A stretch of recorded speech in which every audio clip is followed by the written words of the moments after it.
Namu Myoho Renge Kyo.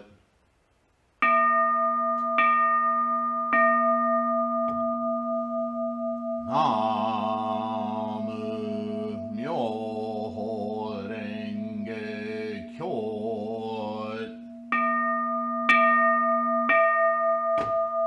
Namu Myoho Renge Kyo.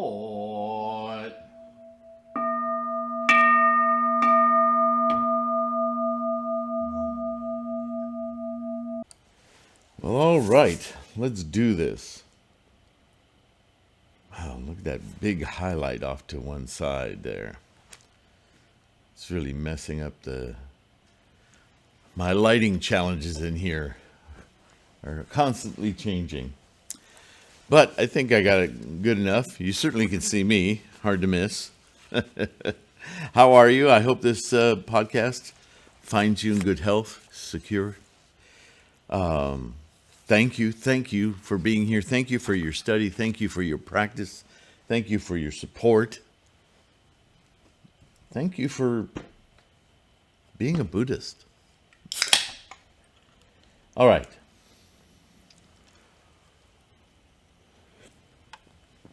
Lubricate the throat.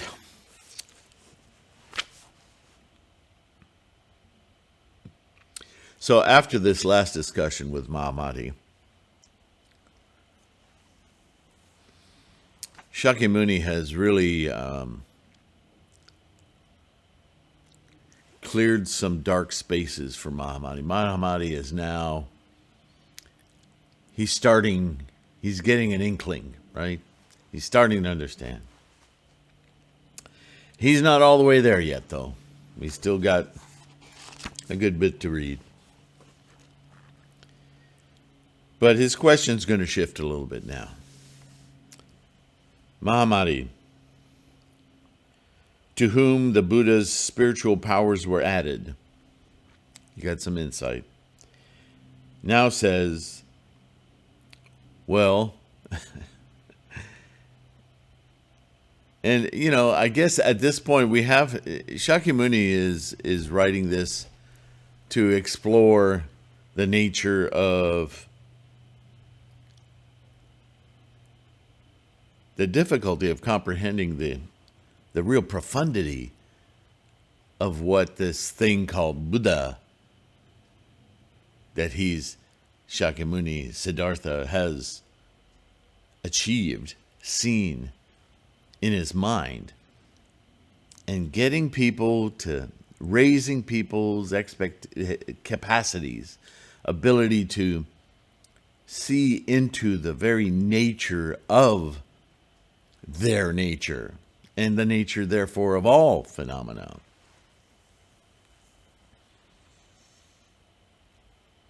It's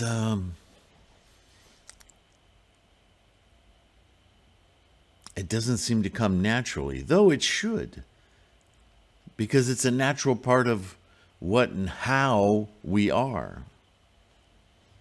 Notice I said how, not who. Who's an identification. We are constantly being, manifesting this freightliner of karma, energies at work, in action.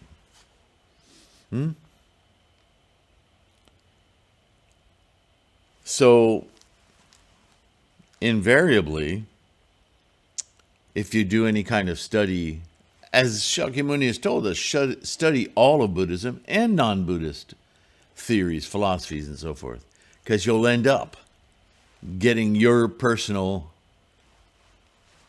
enlightenment, your path to Gohanzon. Yeah? It's all slightly different for each and every one of us, due to our attachments, our particular experience of samsara. And now Shakyamuni is going to illustrate something that's really, I don't know, it embarrasses me. It's an insult to himself. But I'm sure he weathered many, many, many, many of these. And without elaborating further, I'll just get into it and you'll see what I mean. So here goes Mahamati. All right. I get this. This thing you're pointing at is not the end of your finger. It's something really transcendent, something of a different nature. He's not. Let's see where he goes. There's nothing specially distinguishable in the Buddha's teaching of no birth and no annihilation. I thought we were getting somewhere, Mahamati. So after all those words and after all those insights, Mahamati is saying, well, there's nothing really special about what you're saying because all the philosophers also declare their causes to be unborn and not to be annihilated. And you too, great emancipated one, enlightened one, declare space. Aprati samkhya nirodha. Aprati samyak nirodha. Annihilation. But Shakyamuni's never said that. Where does Mahamati come up with this crap? He's obviously, he's stuck. He's so stuck. And nirvana to be unborn and not to be annihilated. And not to be annihilated. Okay, so he heard the words, not annihilated, but he's not getting what that means. He's hearing that same verbiage from the excellent philosophers who all claim to know the unknowable. The philosophers declare that the world rises from causal agencies and causation, while the emancipated one also declares that the world takes its rise from ignorance, desire, and deed. Wait a minute. Ignorance, desire, and need. And deed. How are those the same thing as agencies and causation? I see where he's equating it. He's saying that the ignorant, with their desires, their attachment to things, and then their consequential actions taken by reasoning, false reasoning, of those desires and attachments, that is the agencies and causation. So, okay, Mahamati, I see where he's a good wordsmith. He understands that the words have correlation, if not outright equality, yeah? But because he's stuck on the words, he's not hearing what Shakyamuni is pointing to. He's still looking at that fingertip. He doesn't understand that that's what he's doing, but that's what he's doing.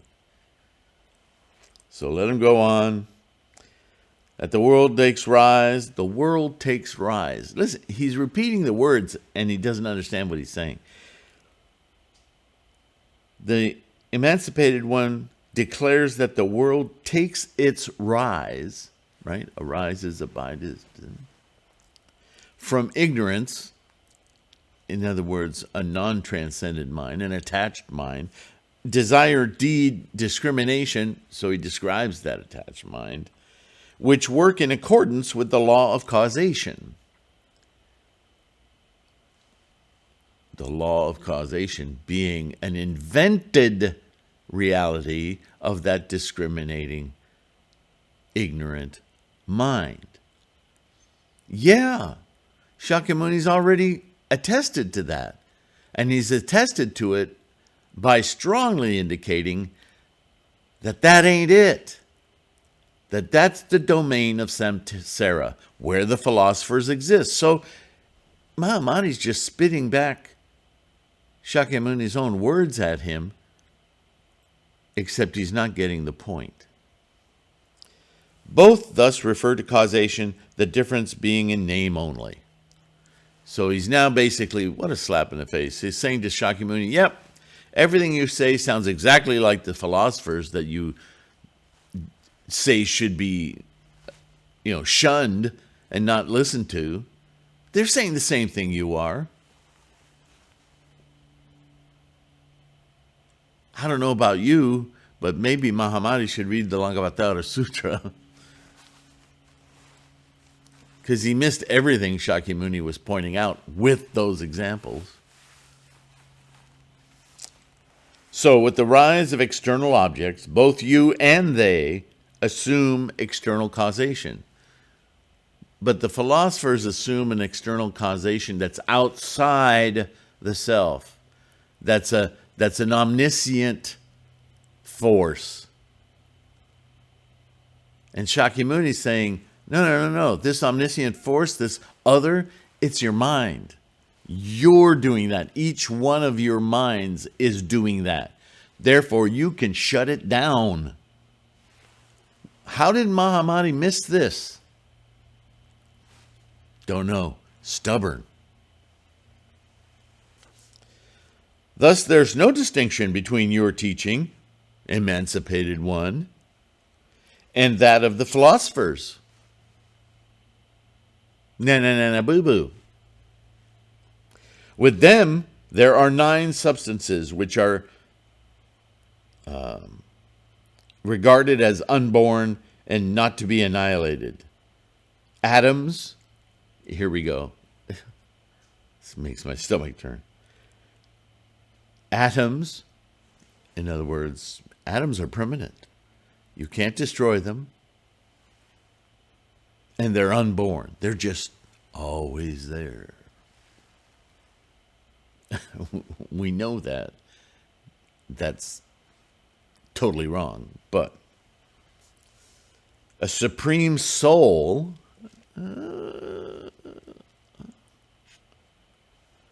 Ishvara, now he's naming a god. A creator, etc. Doesn't even bother listing the rest. I mean, is he intentionally? I mean, why don't you just turn around and dump a big old load in front of Shakyamuni and show your disrespect for him? This is where I'm embarrassed. Really? And yet I guess Shakyamuni was treated this way because this is his sermon. He's basically talking about this difficulty he's having getting his point across. And the nature of people's arguments that make no sense whatsoever. While, emancipated one, you assert that all things are neither born nor annihilated, as their being and non-being is unattainable. Now, as the elements are indestructible, man, he's just shooting left and right, isn't he? Their self-nature, now he's invoking that self-nature thing again, because atoms exist and all that. He's just spouting nonsense, the philosopher's nonsense. Is neither born nor annihilated. You just said it was indestructible, so how is it unborn and unannihilated? While following various courses of transformation, now that word he's using like it's magic, what constitutes their essential nature is not abandoned. Though your notion of the elements may differ in form,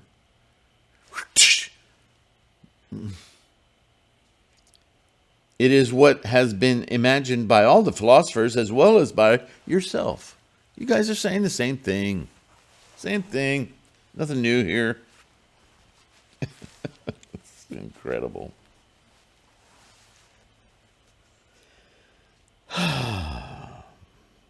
For this reason, this teaching of yours has nothing distinctive. You're not saying anything new. Same old crap. Everything's magical. If there's anything distinctive by which the teaching of the Tathagata excels that of the philosophers, please tell me. Well, he has been. Why don't you please listen? Emancipated one. Now, that's almost an insult at this point. If there is nothing distinctive in your own teaching, we can say that there is something of Buddhahood in the teaching of all the philosophers. It's all the same. Because in them, there is a cause pointing to no birth and no annihilation. It was declared by the emancipated one that many Tathagatas are not born simultaneously in the same district in one world. But if the rule of cause and effect with regard to being and non-being holds true, and your own teaching leaves nothing contradicting behind, there must be many Tathagatas rising at the same time and in the same locality. So once again, as we discussed a few videos ago, Mahamati wants to see this thing Buddha or this thing Tathagata as a person, as a god, a deity, a transcendental power. This is the fallacy of religion, my friends. And I've heard it in my lifetime, people saying, well, Buddhism is just another religion. You're just following a different god. A different, what are those clubs? AACANA. Oh, higher power. They love that one. It's a higher power. If you could only conceive of that power in your own mind, not as something other that you must be beholden to. That's so juvenile. That's Santa Claus. It's insanity. It's hard to convince people who live their lifetime and culturally are imbued with that praying 6, 7, 8, 10 times a day to keep in that mindset that everything's magical and we're just doing its service like you're all a wet rag. The only reason you're alive is to atone for sins. No, this lifetime is so incredibly precious. It's your only one.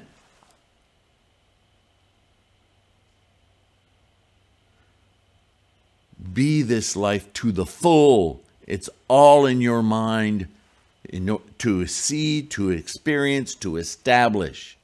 Namu Myoho Renge Kyo.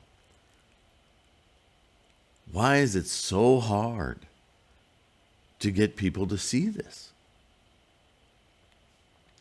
I understand there's a huge amount of energy being put into people staying servile, easily led.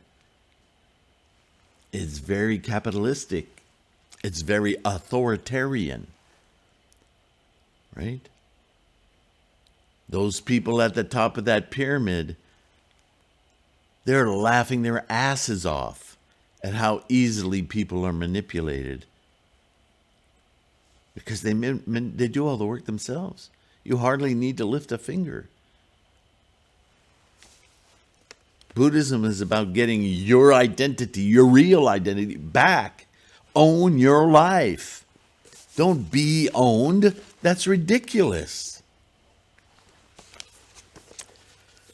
All right, let's hear how Shakyamuni responds to this. Man, if it were me, I would have slapped him silly by now, but I'm not Buddha. I'm not Shakyamuni Buddha anyway. So, the emancipated one says, Mahamati, my teachings of no birth and no annihilation is not like that of the philosophers who also speak of no birth and no annihilation, nor is it like their doctrine of birth and impermanency.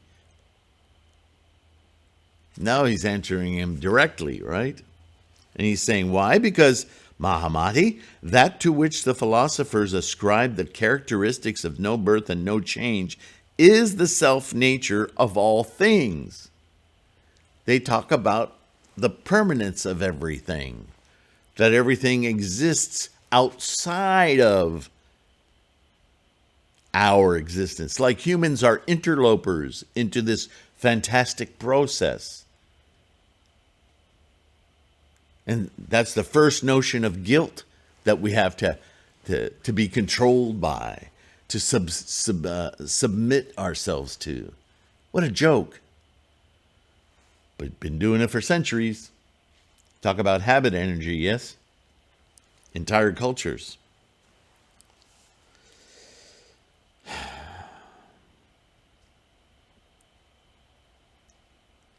But mine is not that which falls into the dualism of being and not being. Buddhism, enlightenment, is outside of that matrix of manipulation. Mine, Mahamati, goes beyond the dualism of being and non-being, has nothing to do with birth, abiding, and destruction, is neither existent nor non-existent. How is it non-existent? How is it not non-existence? Because multitudinous of objects is to be seen like a dream, like Maya. I say that it is not non-existent. How is it not existent? Because there is no characteristic sign to be perceived as belonging to the self-nature of a thing. They are seen, in one sense, as individual objects, and not seen as such in another sense. Again, they are something in one sense graspable, and in another sense, ungraspable. For this reason, things are existent and non-existent. This is the duality of samsara and enlightenment. Why does Mahamati not get this? The entire discourse of the philosophers is a discourse that Shakyamuni understands, uses very similar words, describes fully as the philosophers do. But the key difference is that state of experience, that state of mind, that state of associations is the identification problem that keeps us admired and entangled in physicality, materialism. And we tie our emotions, our identity, our hearts, our lives, our sense, our egos are intertwined in that mess of physicality. Enlightenment isn't in that mess. In order to reach enlightenment, one has to identify that mess as the mess, as it occurs on its own in the mind, not separate from us, but our attachment, our romance, our entanglement with the physicality is what creates our suffering. We indeed are physical beings within all the physicality of the universe. But if we can migrate our minds away from our identification to it as though that were our identity, our self, that is false. That is the ego that keeps us trapped in the physicality, the materialism of the world. From that place, you can have all sorts of delusions about powers outside of yourself, but they're not outside of yourself. The power has always been within yourself to understand that this is just a moving target, that your mind can be within all of this physicality without identifying a self attached and tangled to it. Just be among it. Follow the momentum of it. The release is not of the physical world. The release is of your identification with the physical world. That's the power of Buddha-ness. It's your mind, not a deity, not some other power, higher, lower, sideways. It's you.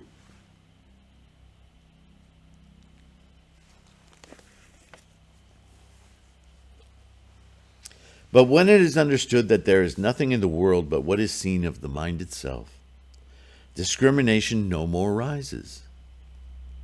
And one is thus established in his own abode, which is the realm of no work.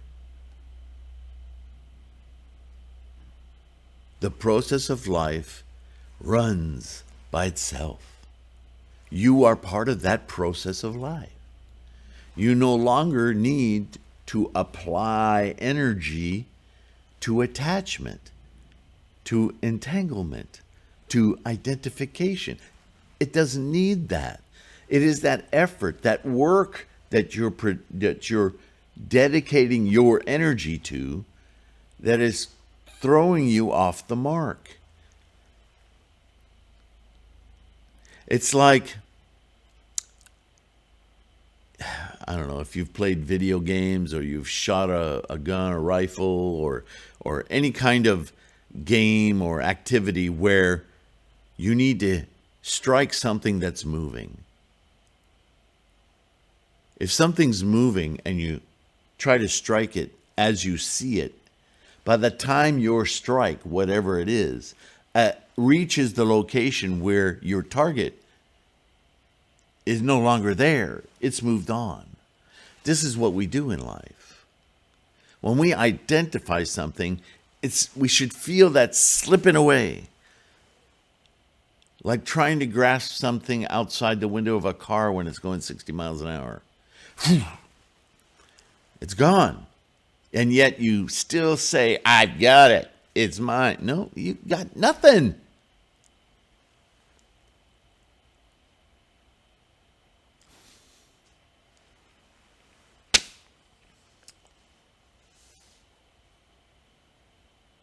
And one is thus established in the realm of no work. The ignorant work and discriminate, but not the wise. We observe. We don't attach. We don't work to somehow engage things that are moving moment to moment, because we understand that that's how life is.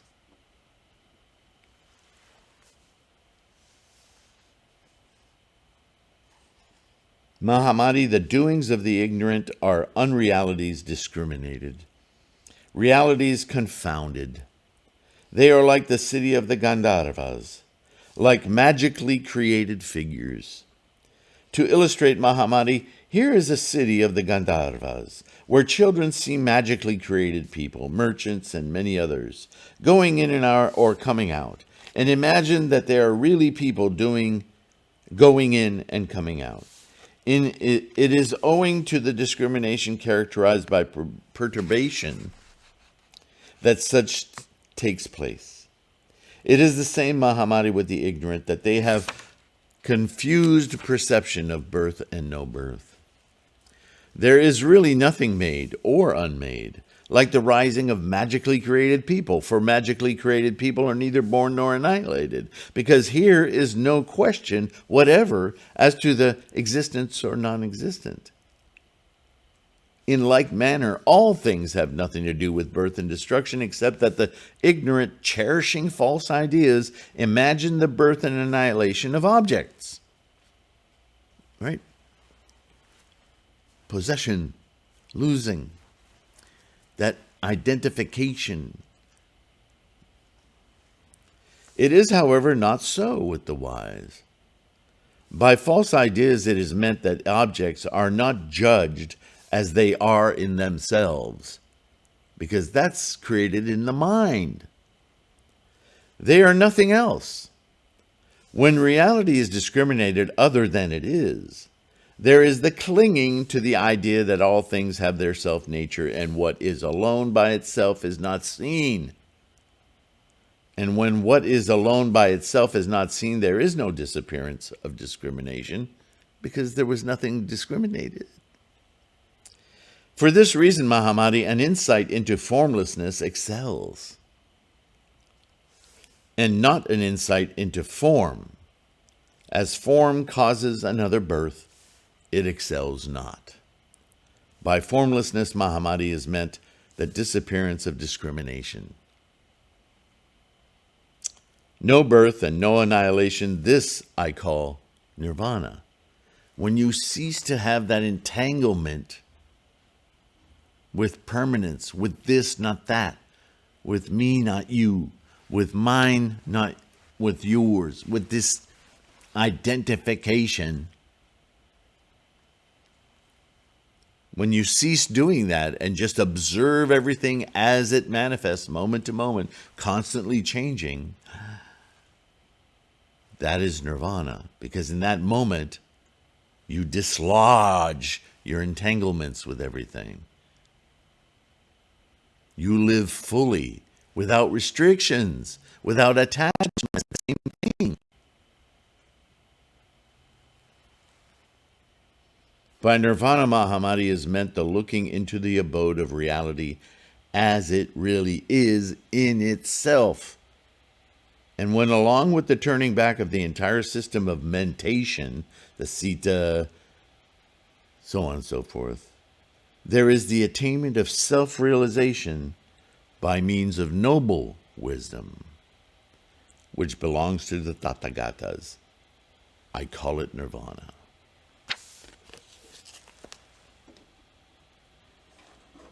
So nirvana is this profound insight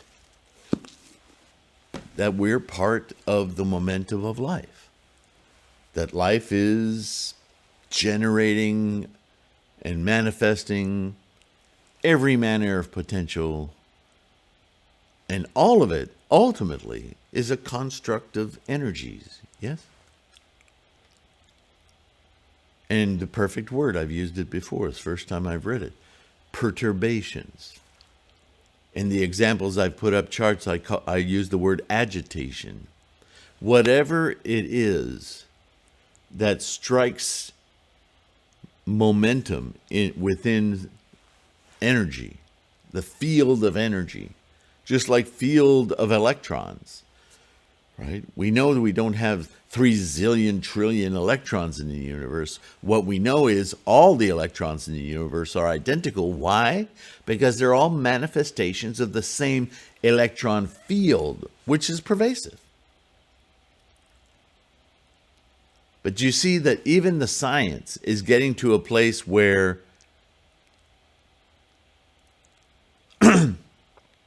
it's hard to intuitively see it. Yet, it's our intuition that points directly to it.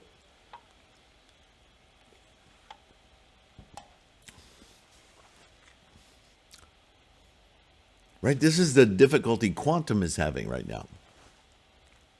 What was a recent thing I saw on quantum? Talking about energy. Oh, this gal is doing her PhD and she struck on this, and I thought, oh my goodness, she's turning into a Buddhist. Why did it get dark in here all of a sudden? I've never had so much trouble with light.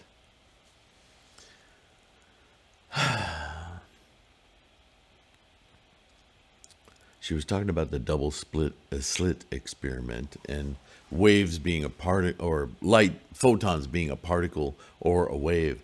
And the problem is in the language. It's not one or the other, and it's not a particle when it's measured. This is the problem of the observer, and you can look that up on Google. In quantum, the measurement problem, it's often called. The problem is around the observer. And they have the same problem that Shakyamuni is talking about with the philosophers here, is that the language that physicists and astrophysicists and chemists and biologists have all developed so hugely to be able to communicate these ideas of the physical universe, when they finally come down to where things are created, Higgs field, quarks, the whole idea of fields producing something, they have this illusion that something comes from no thing, so they labeled the no thing a field. But they don't know how to measure the field. They just assume it's there because these things appear out of it. And I'm giddy because I'm thinking, talk to Shakyamuni. The field is energy. The expression of energy, whatever perturbation or agitation sets to work, energies develop because of the nature of the agitation, certain tendencies, and in certain conditions manifest in certain ways. It's like a big pool of stuff that can make absolutely anything you want. And depending on how you interact with it, you get an explosion of sparks that each and every one has its own nature. But that nature isn't permanent. It's this temporary manifestation of potential, and it can just evaporate as quickly as it instantiated, or it can hang around for a while and combine with others. This is the process of life, the entire universe. And with our minds, oh my goodness, with our minds, we could sit back and be in the ride with it.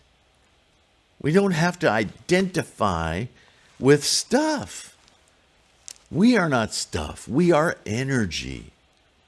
And as suchness of Bob, Ted, Alice, whatever, we can all embrace the largesse of this life there's no competing, there's no competition, there's no differentiation. Everything we do is additive.